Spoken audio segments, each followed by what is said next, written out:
আবারও ভারতে মাথাচাড়া দিয়ে উঠেছে করোনা ভাইরাস। দক্ষিণ ভারতের অন্ধ্রপ্রদেশে কাদাপা জেলায় নতুন করে সংক্রমণ ছড়িয়ে পড়ায় স্বাস্থ্য বিভাগ জারি করেছে সর্বোচ্চ সতর্কতা। ইতোমধ্যে জেলায় ৮ জনের শরীরে করোনা শনাক্ত হয়েছে, আর গত কয়েক সপ্তাহে প্রাণ হারিয়েছে অন্তত 2 জন। ভারতীয় সংবাদ মাধ্যম এনডিটিভির প্রতিবেদনে বলা হয়েছে, রাজামপেট এলাকার 52 বছর বয়সী এক ব্যক্তি জ্বর ও কাশির উপসর্গ নিয়ে হাসপাতালে ভর্তি হলে পরীক্ষায় তার করোনা শনাক্ত হয়। পরে উন্নত চিকিৎসার জন্য ভেলোরের ক্রিশ্চিয়ান মেডিকেল কলেজ হাসপাতালে নেওয়া হলেও চিকিৎসাধীন অবস্থায় তার মৃত্যু হয়।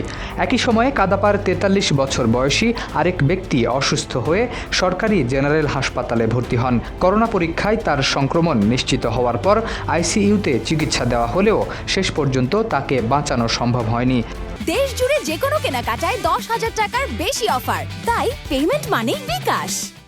এদিকে কাদাপা মেডিকেল কলেজের 25 বছর বয়সী এক শিক্ষার্থীর শরীরেও করোনা শনাক্ত হয়েছে। তিনি বর্তমানে নিজ বাড়িতে আইসোলেশনে থেকে চিকিৎসা নিচ্ছেন। স্বাস্থ্য কর্মকর্তাদের তথ্য অনুযায়ী বর্তমানে জেলায় মোট 8 জন করোনা রোগী চিকিৎসাধীন রয়েছেন। সংক্রমণ নিয়ন্ত্রণে ইতোমধ্যে বিশেষ মেডিকেল টিম গঠন করেছে জেলা স্বাস্থ্য বিভাগ। আক্রান্ত এলাকাগুলো থেকে প্রায় 40 জনের নমুনা সংগ্রহ করা হয়েছে। এর মধ্যে 18টি নমুনার ফল নেগেটিভ এসেছে।